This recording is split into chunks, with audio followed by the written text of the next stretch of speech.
I started this thing in Iran in 1977, and I had to leave it behind during the evacuation. And then I reconstructed it in Abu Dhabi in '79.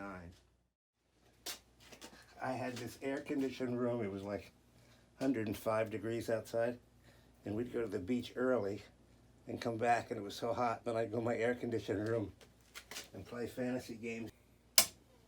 We got an operating chairlift. It's all European.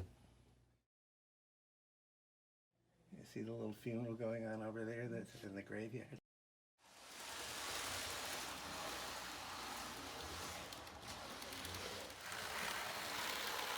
Do you see the dog peeing on the hydrant?